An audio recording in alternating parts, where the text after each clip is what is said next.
দেখো আমরা কি নিয়ে আলোচনা করব আজকে। আজকে প্রথমে আলোচনা করব নিউটনের প্রথম গতিসূত্র। গতিসূত্রগুলো আমরা একে একে দেখব। তো বুঝতে পারছো যে নিউটন সাহেব এখানে বসে আছেন গাছের নিচে, এগুলো তোমরা তো জানো যে এই ধরনের ইমেজ তোমরা এর আগে জেনেছো যে এরকম ঘটনা, আপেল পড়ার ঘটনা, তো এগুলো দেখানো হচ্ছে। তো শুরু করা যাক নিউটনের ফার্স্ট ল অফ মোশন কি বলতে যাচ্ছে। তোমরা এগুলো সম্পর্কে 19-এও পড়েছো, তোমরা আবার নতুন করে দেখছো। এখানে একটু মনোযোগ দিয়ে দেখো, আমি এখানে জাস্ট একটা ভিডিও তোমাদের জন্য এখানে অ্যাড করেছি। এখানে ভিডিওতে কি দেখা যাচ্ছে একটু মনোযোগ দিয়ে দেখবা। দেখো একটা গাড়ির মধ্যে ভিডিও, হ্যাঁ আমি একটু একটু ছোটো করে দিই তোমাদের বুঝতে সুবিধা হবে। দেখো ওমা এখানে কি হলো, এখানে কি হলো, গাড়িতে ব্রেক লেগেছে, দেখো গাড়িতে ব্রেক করেছে আর গাড়ি থেমে গেছে, গাড়ি থেমে গেছে। বাট হচ্ছে কি এখানে যে যাত্রীগুলো ছিল যাত্রীগুলো তোমার ছিটকে পড়েছে। এর কারণটা কি? এর কারণ তুমি বুঝতে পারছো কোন দিকে আমি নিয়ে যাচ্ছি, ব্যাখ্যাটা নিয়ে যাচ্ছি এদিকে, যে ইনার্শিয়া বা জড়তা, তাই না? গাড়িতে ব্রেক করেছে, গাড়ির চাকাতে লেগেছে ফ্রিকশন, চাকা বল পেয়েছে, গাড়ি স্টেট চেঞ্জ হয়েছে। বাট এই মানুষটার, এই যাত্রীগুলোর স্টেট চেঞ্জ তখনও হয় নাই, কারণ কি তারা ফ্রিকশনটা ঠিক মতো পায় না সিটের, যার ফলে তারা পেছনের দিকে সামনের দিকে, দেখো দেখো দেখো এই এই যে সামনে পড়ে গেল, দেখছো সবাই সামনের দিকে পড়ে যাচ্ছে। তার মানে কি? তার মানে কি তাদের স্টেটটা চেঞ্জ হয় নাই সে সময়ের মধ্যে। হ্যাঁ, ফ্রিকশনটা এখানে কারণ, হ্যাঁ, যে অল্প সময়ের জন্য ফ্রিকশনটা সেখানে অ্যাক্টিভেট হয় নাই।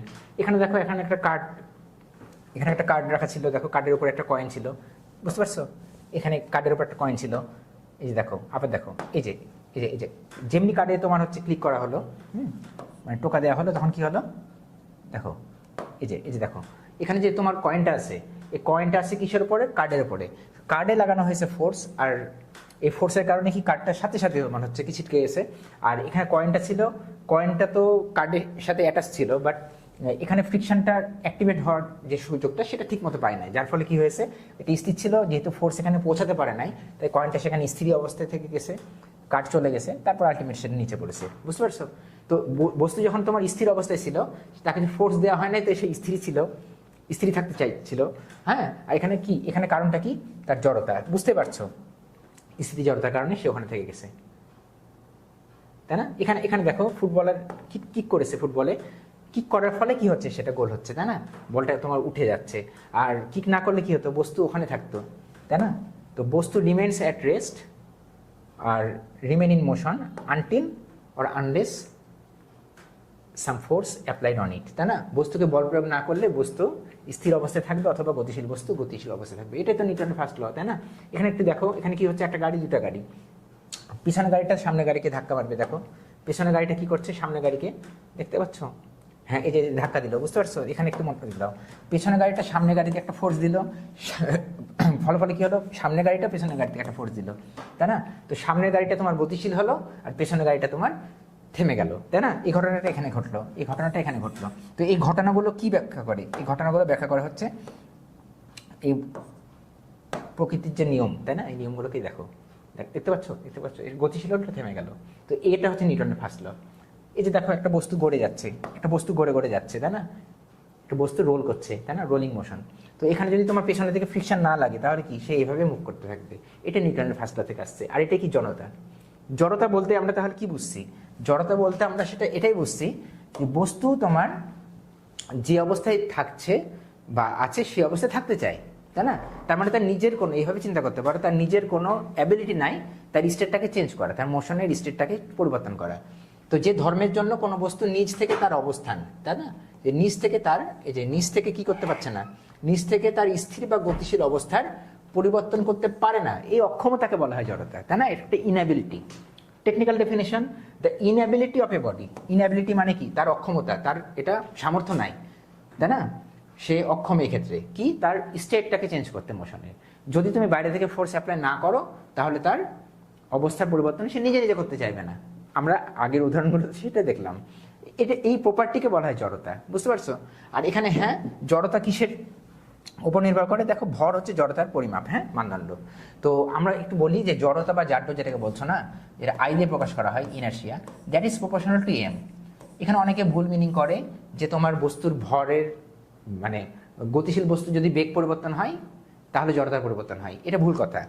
হ্যাঁ, এরকম বস্তু, এরকম তোমার বইও লেখা আছে কিছু, এগুলো সব ভুল। প্লাস হচ্ছে কি, কিছু টিচার অ্যাডমিশনে এরকম প্রশ্ন দিয়ে দেয় যে বস্তুর বেগ যদি পরিবর্তন হয়, মানে ভর বেগের যদি পরিবর্তন হয়, তাহলে জড়তার নাকি পরিবর্তন হয়। তো এরকম কিছু না, জাস্ট মনে রাখবা বস্তুর ভরের সমানুপাতিক হচ্ছে জড়তা। ভর বাড়লে জড়তা বাড়বে, ভর কম হলে জড়তা কম হবে, এতটুকুই। ভর যতক্ষণ একই থাকবে ততক্ষণ জড়তা একই থাকবে, এটা স্বাভাবিক ধর্ম। আর স্থির বস্তু স্থির থাকার যে প্রবণতা সেটাকে বলে স্থিতি জড়তা, আর গতিশীল বস্তুর গতিশীল থাকার যে প্রবণতা তাকে বলা হয় গতি জড়তা। বেস্ট, এতটুকুই। নেক্সট, এখানে কি বলছে দেখো, ফার্স্ট ল অফ মোশন। এটাই তো, একটি স্থির বস্তু চিরকাল স্থির থাকতে চায়, অথবা গতিশীল বস্তু চিরকাল সমবেগে সরল রেখায় চলতে চায়। এই যে তার মানে নেচার, তাই না? যদি তুমি বল প্রয়োগ না করো তাহলে সে এইভাবে চলতে চাইবে, তাই না? তো তার ফলে কি হচ্ছে, বাহ্যিক কোনো নিট বল যদি প্রয়োগ না করা হয় তাহলে স্থির বস্তু চিরকাল স্থির থাকবে, আর গতিশীল বস্তু সমবেগে সরলরেখা বরাবর চলতে থাকবে। এটা হচ্ছে নিউটনের সূত্র, ফার্স্ট ল অফ মোশন। বুঝতে পারছো? সিম্পল, এগুলো ডিফিকাল্টভাবে চিন্তা করার কোনো মানে হয় না। এখন দেখো ফোর্স, প্রথম সূত্র থেকে কিন্তু আমরা বলের ধারণা পাই। তো ফোর্সটা কি? পুশ অর পুল, এটাই ফোর্স। কোনো বস্তুকে বল প্রয়োগ করো মানে টানো বা ঠেলো। টানা মানে কি নিজের দিকে টানা, ঠেলা মানে নিজের দিক থেকে দূরে দূরে সরিয়ে দেওয়া। টানা মানে নিজের কাছে নিয়ে আসা, ঠেলা মানে দূরে সরিয়ে দেওয়া। দেখো এখানে ভিডিও আছে, দেখো দেখো দেখো, পুল টানছে, পুশ ঠেলছে, তাই না? টানলে ঠেললে এটাই হচ্ছে বল, তাই না? পুশ আর পুল, এটাই হচ্ছে ফোর্স। এখানে দেখো ধাক্কা দিচ্ছে, তাই না? ধাক্কা দিচ্ছে, এক বন্ধু আরেক বন্ধুকে ধাক্কা দিচ্ছে, তো সে সরে গেল। এখানে দেখো ধাক্কা দিচ্ছে, এটা কি পুশ করছে, তাই না? পুশ করলে যে অবস্থার পরিবর্তন হবে তাও না, পুশ করলে এটা ফোর্স দেওয়া বোঝায়। আর পুল করা, যে টানছে, গাল ধরে টানছে, তো সেটা হচ্ছে কি টানা। তো টানা বা ঠেলা এটা হচ্ছে বল, তাই না? এটার বাহ্যিক কারণ যেটা বস্তুর মোশনের স্টেটকে চেঞ্জ করতে পারে, ব্যাস এতটুকুই। তো ফোর্সটা কি? ফোর্সটা কি একটা ধাক্কা বা টান, যেটা বস্তুর গতির অবস্থাকে পরিবর্তন করতে পারে। গতির অবস্থা কি? গতির অবস্থা বিভিন্ন রকম হতে পারে। একটা বস্তু থেমে আছে, এটা তার গতির অবস্থা। একটা বস্তু সমবেগে গতিশীল, সেটা তার গতির অবস্থা। একটা বস্তু সমদ্রুতিতে গতিশীল, এটা তার গতির অবস্থা। গতির অবস্থা অনেক রকম হতে পারে। তো কোনো গতির অবস্থাকে চেঞ্জ করতে গেলে কি লাগবে? আমার ফোর্স লাগবে, তাই না? তো স্টেট অফ মোশন, সরি, হ্যাঁ এখানে আছে। আর গতি নির্ধারিত হয় কি? ভেলোসিটি দ্বারা। গতি নির্ধারিত হয় ভেলোসিটি দ্বারা। তো এখানে ইম্পর্টেন্ট যে পয়েন্টগুলো সেটা হচ্ছে কি, বল একটা ভেক্টর রাশি 100%, একটা দিক আছে তার, ইম্পর্টেন্ট দিক। আর এখানে বলের একক হচ্ছে নিউটন, এটা হচ্ছে সিজিএস একক হচ্ছে ডাইন। আর 1 নিউটন সমান 10⁵ ডাইন, এগুলো তোমরা আগে ছোটো ক্লাসে হয়তো শিখে এসছো। 1 নিউটন সমান 10⁵ ডাইন। আচ্ছা, তো এ হচ্ছে কি বলের একটা প্রাথমিক ধারণা তুমি নিউটনের প্রথম সূত্র থেকে পাচ্ছ। আমাদের যে পড়াশোনা সেটা হচ্ছে কি, এই যে মোমেন্টাম, খুবই ইম্পর্টেন্ট একটা কনসেপ্ট, সহজ কনসেপ্ট, ইম্পর্টেন্ট কনসেপ্ট। দিমাগ কি বাত্তি জ্বালা দো, লেট স্টার্ট আর লেটস নো অ্যাবাউট মোমেন্টাম। মোমেন্টামটা কি? ভরবেগ। তো চলো দেখি ভরবেগ সম্পর্কে আমরা কি জানতে পারি। আমরা রৈখিক ভরবেগ নিয়ে আলোচনা করব।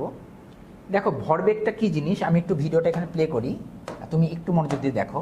একটা ফুটবল আছে এখানে, এই ফুটবল আছে দেখতে পাচ্ছ, এই ফুটবলে এই যে কিক করা হচ্ছে, দেখো যেমনি কিক করা হলো না, দেখো একটা বেগ পেয়েছে। এই বেগ পেয়েছে, বেগের ডিরেকশনে একটা ভেক্টরকে তুমি এখানে ডিফাইন করছো। সেই ভেক্টরটা কি? সেটা পি ভেক্টর। আর পিটাই হচ্ছে কি আমার এই যে ভরবেগ, বুঝতে পারছো? এই যে ভরবেগ, এই ভরবেগকে আমরা পি দিয়ে এখানে কি বোঝাচ্ছে, সরি আমি রেড কালার ইউজ করি, হ্যাঁ। এই ভরবেগ, রৈখিক ভরবেগ যেটাকে, হ্যাঁ, এটা পি ভেক্টর। এই ভেক্টরটা কোন ডিরেকশানে? এটা বেগের ডিরেকশানে।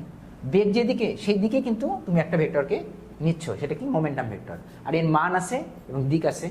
তো এটা যেহেতু ভেক্টর, মান দিক দুটোই আছে। তো মান কত? M V, M into V. এর মান কত হবে? পি এর মান হবে কি তোমার? M into V, M into V, ঠিক আছে? এটা পি ভেক্টরের মান, ম্যাগনিটিউড। আর ডিরেকশন তো আছে, ডিরেকশন কোন দিকে? ভি এর ডিরেকশনে। কারণ কি, আমার এখানে এম হচ্ছে কি ম্যাস, আর ম্যাস কিন্তু আমার এখানে স্কেলার। জাস্ট এতটুকুই। আর এর একক দেখো কেজি মিটার পার সেকেন্ড, ভরের একক, তাই না? আর বাদ বাকি তোমরা তো জানোই। তো এই হচ্ছে, এর বাইরে বেশি চিন্তা করা যাবে না। মোমেন্টাম জাস্ট হচ্ছে কি ভর এবং বেগের গুণফল, এটাই হচ্ছে মোমেন্টাম। বস্তুর একটা প্রপার্টি, একটা বস্তুর বেগ যদি তোমার একই থাকে, দুটো বস্তুর একই বেগ আছে, বাট ভর যদি তোমার কম বেশি থাকে, তাহলে মোমেন্টামেরও পরিবর্তন হবে। এখান থেকে এটাই বোঝা যাচ্ছে। তো ভিন্ন ভিন্ন ভরের বস্তুর আবার একই মোমেন্টামও থাকতে পারে, কোনোটার বেগ কম কোনোটার বেগ বেশি, সেক্ষেত্রে আবার একই মোমেন্টাম পাবা। তো ভরের বেগের গুণফলটাই মোমেন্টাম, এর বেশি কিছু না। আর এর দিক কোন দিকে? এর দিক হচ্ছে কি বেগের ডিরেকশনে। তো দেখো এখানে তুমি ভিডিওটা একটু দেখিয়ে নাও, ভিডিওটা যেহেতু দিয়েছিলাম আমি, একটু দেখিয়ে নাও, তাই না? এই বলকে কি করা হচ্ছে দেখো, দেখতে পাচ্ছ? তো তো এই যে অ্যারোগুলোতে অ্যারোতে ভেক্টর দেখাচ্ছে, দেখো এই যে ভি এর ডিরেকশনে দেখো পি, তাই না, একই দিকে। হ্যাঁ, তো এই রাশিকে বলবো আমরা রৈখিক ভরবেগ। ঠিক আছে, নেক্সট দেখো, এবার আসছে আসল খেলা, নিউটনের দ্বিতীয় গতিসূত্র। ইউটিউবে আমি খুব কমই দেখেছি যে একটু মানে এটাকে স্বচ্ছতার সাথে বোঝায়, আর এখানে স্টুডেন্টদের মধ্যে কনফিউশন অনেক রকম কাজ করে। তো আমি তোমাদেরকে একবারে স্বচ্ছতার সাথে জিনিসটাকে একটু রিপ্রেজেন্ট করার চেষ্টা করব। তোমরা একটু মনোযোগ দিয়ে দেখো নিউটনের দ্বিতীয় গতিসূত্র আমাদেরকে কি বলে। আমি জাস্ট তোমাদেরকে এটা আমি একটু দেখানোর চেষ্টা করছি। লেটসে আমি হলুদ কালার ইউজ করি।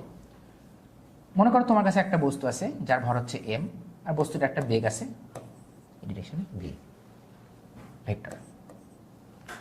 তো স্যার এখানে তুমি যে মুহূর্তে তুমি এটাকে দেখছো সে টাইমটা কি, আমার টাইমটা হচ্ছে টি। টাইমটা কি এখানে টি। এই মুহূর্তে এর উপর বেশ কিছু বল প্রয়োগ করা শুরু হলো। কি কি বল প্রয়োগ করা শুরু হলো? একটা বল মনে করো এদিক থেকে আসছে F1, একটা বল আসছে এদিক থেকে F2, একটা বল এদিক থেকে আসছে F3। ঠিক আছে, তো এই তিনটা বল মনে করো এর উপর প্রয়োগ করা শুরু হলো একই সাথে প্রয়োগ হলো। কিছু তো হবে, তাই না? হ্যাঁ, তো অবশ্যই হবে। আফটার টাইম ডিটি বস্তুটা বেগ চেঞ্জ হয়ে গেল। বেগের মানও পরিবর্তন হতে পারে, দিকও পরিবর্তন হতে পারে, বেগের পরিবর্তন আমরা ধরে নিচ্ছি ডিভি। ডিটি টাইমে আমি তো বলছি টাইমটা নিচ্ছে কি ডিটি। খুব অল্প সময়, দেখো টি টাইমে তুমি একে দেখেছো এর বল প্রয়োগ হচ্ছে, ডিটি টাইম পরে তুমি দেখছো এর বেগটা চেঞ্জ হয়েছে ভি প্লাস ডিভি। হ্যাঁ স্যার, ভি প্লাস ডিভি, কোনো সমস্যা নাই। ডিভি কেন? Elemental change.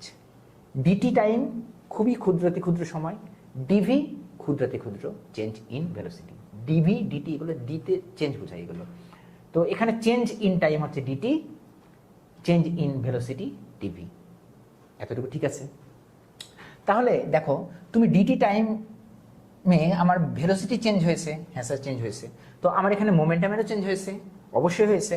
মোমেন্টাম আমার এখানে কি দেখো, এখানে ছিল তোমার যে মোমেন্টাম পাচ্ছিলা, এখানে ছিল পিআই, এখানে মোমেন্টাম হয়েছে PF. What is PI? PI হচ্ছে initial momentum of the body. একটু মনোযোগ দাও, পিআই ভেক্টরটাকে তুমি কীভাবে লিখবা? M into V vector. হ্যাঁ স্যার, ঠিক আছে। PF, what is PF? দেখো ফাইনাল মোমেন্টাম কি? M into V. ভিটা কি এখানে? V plus DV. হ্যাঁ স্যার, কোনো এখানে সমস্যা নাই। তো ডিটি টাইমে যে মোমেন্টামে চেঞ্জ হয়েছে সেটা খুবই ক্ষুদ্র হয়েছে। তো in time D T, in time DT change in momentum, change in momentum, এটা কি হয়েছে? ডিপি হয়েছে। হ্যাঁ স্যার, ডিপি ভেক্টর, ঠিক আছে। তো what is DP? What is DP? This is your change in momentum. তো তুমি একটু মনোযোগ দাও, এখানে ডিপিটাকে কিভাবে লিখবা? তো ডিপি হচ্ছে কি? Final minus initial. এটা ক্যালকুলাসের ভাষা। ফাইনাল থেকে ইনিশিয়াল বাদ দিতে হবে, এটা হচ্ছে ক্যালকুলাসের ভাষা। হ্যাঁ স্যার, কোনো সমস্যা এখানে নাই। তো ডিপি তুমি একটু মনোযোগ দাও, ইজ পিএফ মাইনাস পিআই। তো P final, that is M V vector plus M into D V vector, minus হচ্ছে কি পি ইনিশিয়াল, আর পি ইনিশিয়াল হচ্ছে এম ইন্টু ভি ভেক্টর। হ্যাঁ স্যার, এখানে কোনো আমার সমস্যা নেই। আর তোমাদের সমস্যা যদি না থাকে এখানে, তাহলে খুব এখানে সার্ভ দেখতে পাচ্ছ, এমবি এমবি কাটা, তাই না? তো হোয়াট ইজ ডিপি? তো দেখো ডিপি যেটা তোমার বের হয়ে আসছে, that is equal to M into TV. আর in time DT, change in momentum DP, এক সেকেন্ডে মোমেন্টামের change, change in momentum, change in momentum,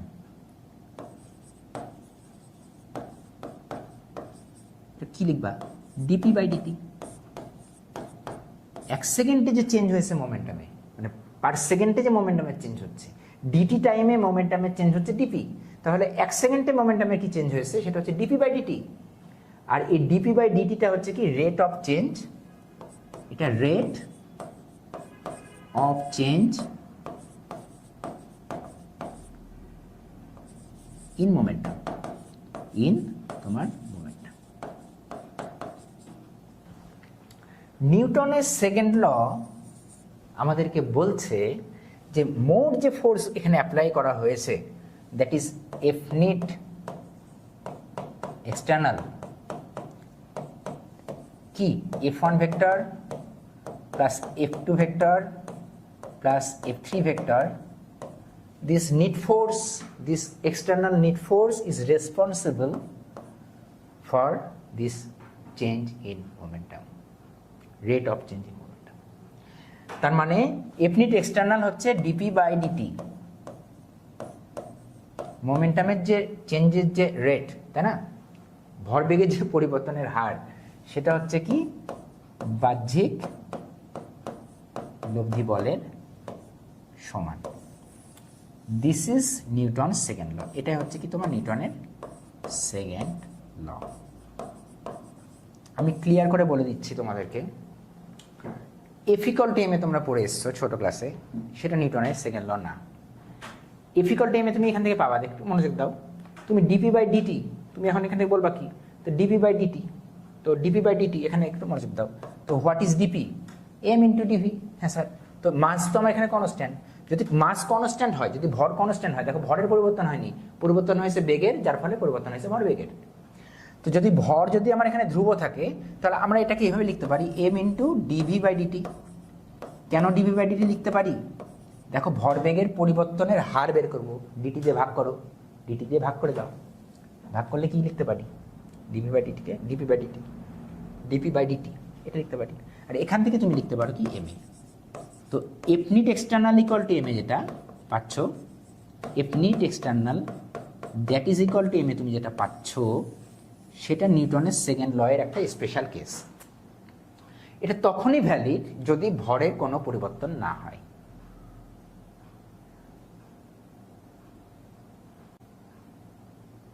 আর এখানে যদি ভরের পরিবর্তন হয়, তাহলে কিন্তু তুমি F net equal to M A এটা পাবা না।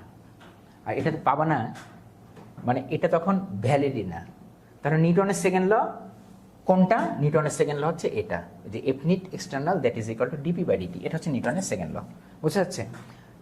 ভেরিয়েবল মাস সিস্টেমে এটা ভ্যালিড না, এটা অনলি ভ্যালিড। আমি একটু লিখে দিচ্ছি ক্লিয়ার করে, এখানে খুবই ইম্পর্টেন্ট কথা, দিস ইজ অনলি ভ্যালিড। এটা কোথায় valid, valid only for constant mass system. এখানে ছোট ছোট জিনিস কিন্তু মাথায় রাখতে হবে। এটা কনস্ট্যান্ট ম্যাস সিস্টেমে তোমার ভ্যালিড, যেখানে আমার ভরের পরিবর্তন হবে না, এই সিস্টেমে ভ্যালিড। বাট যদি আমার ভর পরিবর্তন হয়, যেমন রকেটের কেসে কি হয়, রকেটের ক্ষেত্রে ভরেরও পরিবর্তন হয়, তাই না, সেখানে বেগেরও পরিবর্তন হয়, ভরবেগের পরিবর্তন হয় অ্যাকচুয়ালি। তো সেক্ষেত্রে ভরবেগের পরিবর্তনের হার প্রযুক্ত লব্ধি বলের সমান, এটা ভ্যালিড সেক্ষেত্রেও। বাট এটা নট ভ্যালিড, কারণ কি রকেটের ক্ষেত্রে তোমার হচ্ছে ভরের পরিবর্তন হচ্ছে, সেখানে F net equal to M A দিয়ে তুমি সেটা এক্সপ্লেনই করতে পারবে না। তো মাথায় রাখতে হবে F net external that is equal to DP by DT, এটা হচ্ছে নিউটনের সেকেন্ড ল। আর এটা নিউটনের সেকেন্ড ল না, এটা নিউটনের সেকেন্ড ল এর ডিরাইভ ফর্ম, এটা স্পেশাল একটা কেস। আর এটা এনেছিলেন কে, এটা কি নিউটন দিয়েছিলেন না, এটা দিয়েছিলেন লিওনার্ড ইউলার। তো এটা অন্য একটা গণিতবিদ বা সায়েন্টিস্ট এটা ডিরাইভ করেন, এটা অনেক পরে, প্রায় 50 বছর পরে ডিরাইভ করেন। তো আর একটা জিনিস এখানে মনে রাখতে হবে তোমাদেরকে, একটু স্বচ্ছতার সাথে জিনিসগুলো বুঝতে হবে। এখানে সিঙ্গেল ফোর্স কিন্তু এমএ দেয় না, এমএ যেটা দেয় সেটা নিট ফোর্স দেয়। হ্যাঁ, এটা মাথায় রাখতে হবে, সিঙ্গেল ফোর্স এমএ দেয় না, এমএ দেয় হচ্ছে কি net force for constant mass system. Next, নিউটনের দ্বিতীয় সূত্র ডান। নিউটনের দ্বিতীয় সূত্র তোমাদেরকে পড়ানো হয়ে গেল। এখানে কি, যে বাহ্যিক যে নিট যে বল, তাই না, বাহ্যিক যে নিট বল সেটা ডিপি বাই ডিটির সমান, মানে ভরবেগের পরিবর্তনের হার প্রযুক্ত বাহ্যিক বলের লব্ধি বাহ্যিক বলের সমানুপাতিক, তাই না, এটা নিউটনের দ্বিতীয় সূত্র। ব্যাস এতটুকুই। আর ভরবেগের পরিবর্তন যেদিকে হবে, দেখো বলের এক্সটার্নাল যে লব্ধি বল যেটা, সেটার ডিরেকশনটা কি ভরবেগের পরিবর্তনের ডিরেকশনের দিকে হবে। এটা নিউটনের second law. Done. Next, practice makes perfect. দেখো তুমি যদি প্র্যাকটিস না করো না, তাহলে তুমি পারফেক্ট কখনো হতে পারবে না, এটা তো একটা লজিক্যাল কথা। তো আমরা এখন প্র্যাকটিস করব, কিছু ম্যাথমেটিক্যাল প্রবলেম আমরা সলভ করার চেষ্টা করব, আর আমরা একসাথে সলভ করব। আশা করি ম্যাথ প্র্যাকটিসটা এনজয় করবা। আমার ক্লাসটা দেখো, যারা দেখছো তারা কিন্তু স্বচ্ছতার সাথে শিখতে পারছো। একটু ধীরে ধীরে শিখো এবং পরিষ্কারভাবে দেখবা যে তোমার গোটা কোর্স শেষ হয়ে যাবে, এখানে কোনো প্রবলেমই হবে না। হ্যাঁ, সহজ জিনিস, একটু এনজয় করতে হবে। দেখো প্রথম প্রবলেম দেখো কি, এই প্রশ্নগুলো দেখো আমি যেগুলো সিলেক্ট করেছি খুব ভালো কোয়ালিটি প্রবলেম। হ্যাঁ, প্রশ্নটাকে দেখো, প্রশ্নটা কি বলছে। এখানে বলছে একটা বস্তু স্থির অবস্থায় ছিল, তাই না, তার উপর 16 নিউটন বল কাজ করছে, 5 সেকেন্ড ধরে কাজ করেছে, মানে 5 সেকেন্ড যাবত একটা বস্তুর উপর ত্বরণ তৈরি হয়েছে। আর ওটা মানে প্রাথমিক অবস্থায় ছিল কি স্থির, মানে থেমেছিল, রেস্ট পজিশনে ছিল, ভালো কথা। তারপরে বলটার কাজ করলো না, তো বল যদি কাজ করা বন্ধ করে দেয় তারপরে কি হবে, বস্তুটা যে বেগটা অ্যাচিভ করেছিল সেই শেষ বেগ নিয়ে চলবে, এবং শেষ 6 সেকেন্ডে 52 মিটার চলেছে। এরকমভাবে সে 6 সেকেন্ডে 52 মিটার সে চলেছে, ভালো কথা। তারপরে কি অবস্থা সেটা আমাকে বলে নাই, আমাকে ভর জানতে চেয়েছে আমার কাছে। তুমি কি করবা, তুমি বলবে যে স্যার এখানে তো বস্তু ছিল এরকম, হ্যাঁ স্যার ছিল এম, তার আদিবেগ কত ছিল, 0 ছিল। কখন ছিল, t=0। আর t=0তে তুমি ওকে বল প্রয়োগ করা শুরু হয়েছে। যখন তুমি এরপর ফোর্স অ্যাপ্লাই করলা, 16 নিউটনের বল তুমি এখানে একটা অ্যাপ্লাই করলা, একটা বলই এখানে লব্ধি বল, মনে রাখবা, যেহেতু একটা বলের কথা বলা হচ্ছে, তো এই বলটা হচ্ছে লব্ধি বল। তো 5 সেকেন্ড যাবত অ্যাপ্লাই করা হয়েছে, তো 5 সেকেন্ড পর তো বস্তুকে এখানে পাবা না, বস্তু যেহেতু গতিশীল হয়ে গেছে, তাই না। তো গতিশীল হয়ে গেলে তুমি 5 সেকেন্ড পর দেখা যাচ্ছে বস্তুকে এদিকে পাচ্ছ, তার একটা বেগ সহ, বেগটা হচ্ছে ভি, আমরা সেটা জানি না। আর এখানে টাইম কত, এখানে টাইম হচ্ছে তোমার 5 সেকেন্ড, 5 সেকেন্ড যাবত বল প্রয়োগ করা হয়েছে। তো এখানে কি, এখানে ফোর্স আর কাজ করছে না। এরপরে কি হয়েছে, সে তো এখানে একটু দেখো, এখানে সে একটা দূরত্ব গেছে, এখানে একটা দূরত্ব গেছে, লেটস সে ডি দূরত্ব, আমরা এটাও জানি না। তো এরপরে কি করেছে, এরপরে বস্তুটার উপর বল প্রয়োগ হয়নি, তো বস্তুটা সমবেগে চলতে গেছে। তো 6 সেকেন্ডে বস্তুটা গেছে তোমার 52 মিটার, তো বস্তুটা গেছে 52 মিটার। তো বুঝতে পারছো, তো এরূপ বস্তুটি এরপর হবে, এটা হবে এরপর, এটা হবে এরপর 6 সেকেন্ডে বস্তুটা 52 মিটার যায়। তো 6 সেকেন্ড পর সে 52 মিটার, মানে এখান থেকে টাইম যদি কাউন্ট করো তাহলে 52 মিটার সে গেছে। এই দূরত্বটা হচ্ছে 52 মিটার। আমি একটু এখানে অন্য কালার ইউজ করি তোমার বুঝার সুবিধার জন্য।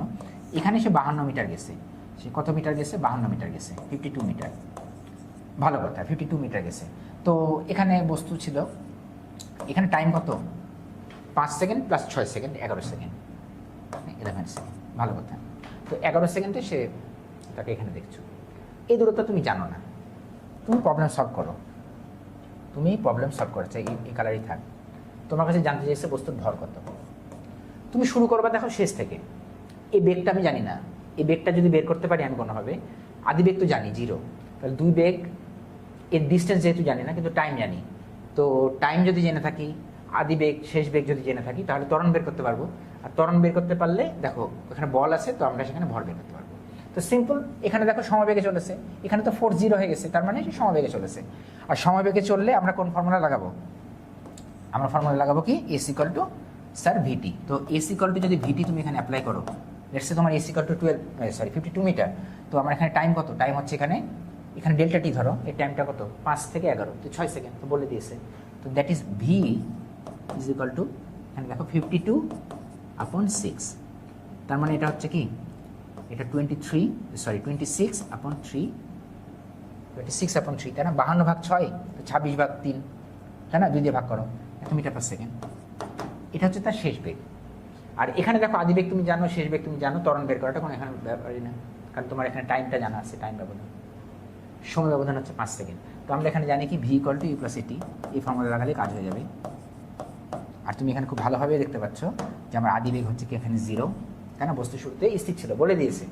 যার ফলে কি হবে, তুমি এখানে সলভ করবা, দেখো এখানে তুমি সলভ করবা কি হবে, এ হচ্ছে কি v/t, আর ভি এর ভ্যালু হচ্ছে এখানে 26/3, আর এখানে তোমার টাইম হচ্ছে কত, এর 5 সেকেন্ড, এর 5 সেকেন্ড, টাইম 5 সেকেন্ড, 5 সেকেন্ডে তো এই বেগটা অ্যাচিভ করেছে না, তো এখানে দেবো 5।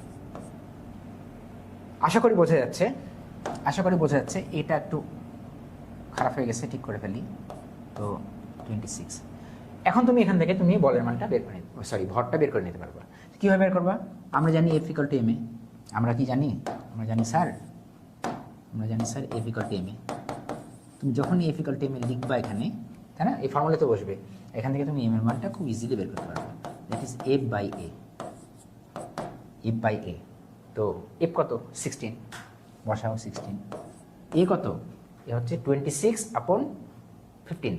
তো 26 নিচে 15, 15কে উপরে পার করে দাও, ক্যালকুলেশন করো, ক্যালকুলেশন করলে তোমার মান যেটা আসবে 9.2 এরকম সামথিং এরকম আসবে, এত কেজি প্রায়। ডান।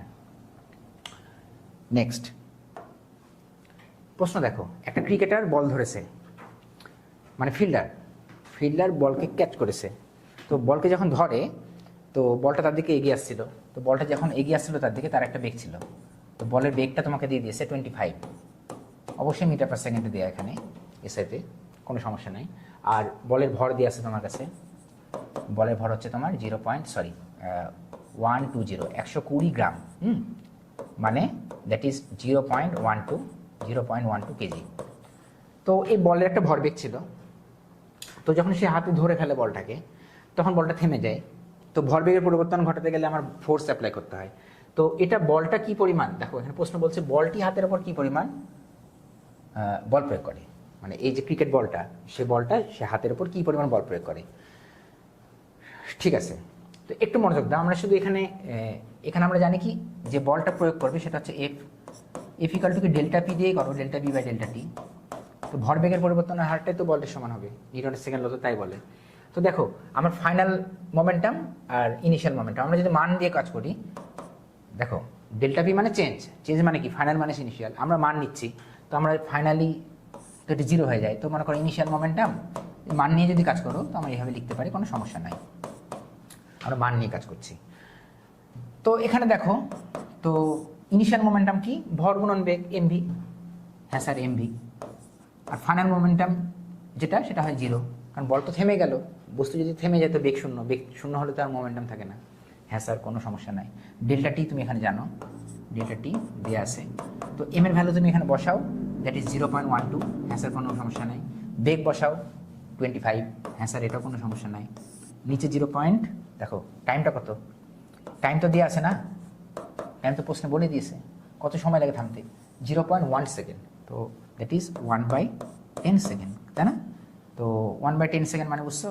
তো নিচে 1, নিচে 10, 10টা উপরে দিয়ে দাও, তো উপরে দিয়ে দিলে হবে 1.2 ইন্টু 25, আর 0.2 আর 25 গুণ করলে হয় তোমার 5, তাই না? 25 × 50, 5 আর 25, তো দ্যাট ইজ 30 নিউটন, 30 নিউটন।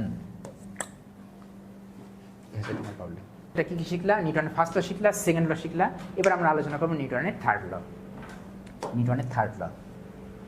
নিউটনের তৃতীয় গতিসূত্র তোমরা জানো, তোমরা এটা অনেক আগে থেকে শুনেছো যে every action has it equal and opposite reaction, তাই না? তো সেটাই তো এখানে বলছে নিউটনের তৃতীয় গতিসূত্র, এখানে বোঝাতে যাচ্ছে। একটু মনোযোগ দাও, এখানে যে তুমি দেখো ভিডিওতে, দেখো এই বাবা শুটা দেখো, নিচে দেখো পায়ে চাকা আছে, এই চাকার কারণে সে পিছনের দিকে চলে যাচ্ছে। দেখো মনোযোগ দিয়ে দেখো, সে গুলি করছে, ফায়ার করছে, আবার সে পিছনে যাচ্ছে। সে কি স্লাইড করছে না, এখানে তার মোমেন্টামে চেঞ্জ হচ্ছে। একটু মনোযোগ দিয়ে দেখো এখানে কেন পিছনে যাচ্ছে, দেখো একটু মনোযোগ দিয়ে একটু দেখো, এই যে ফায়ার করছে না, এই ফায়ার যেখানে করছে, তো গুলি তাকে ফোর্স দিচ্ছে, তাই না? যে বুলেটটা বের হচ্ছে না, বুলেটটা তাকে পেছনের দিকে ধাক্কা দিচ্ছে, ফোর্স দিচ্ছে। আর বুলেটকে ফোর্স দিচ্ছে কে? রাইফেল, তাই না? তো বুঝতে পারছো? তো অ্যাকশন রিয়াকশন, একটাকে অ্যাকশন বললে আরেকটাকে রিয়াকশন বলতে হবে। তো এই দুই অ্যাকশন রিয়াকশন দেখো, দুটো ভিন্ন ভিন্ন বস্তুর উপর কাজ করছে, দেখতে থাকো, তাই না? আচ্ছা, এখানে কি হচ্ছে দেখো, রকেট যাচ্ছে, রকেট উঠছে, দেখো রকেট যখন উঠে তখন কি হয়, রকেট কি গ্যাসকে একটা ফোর্স দেয় না নিচের দিকে, তাই না? গ্যাসকে একটু ফোর্স দিয়ে ফেলে দিচ্ছে নিচে। তো এই তোমার রকেটকেও একটা ফোর্স দিচ্ছে উপরে, দেখো কি গ্যাসের কারণে উপর থেকে। তো একটা অ্যাকশন বললে একটা রিয়াকশন বলবে, একই সময় ঘটে। হ্যাঁ, এটা নিউটনের কি, এটা নিউটনের হচ্ছে থার্ড ল। তো একটু দেখতে থাকো।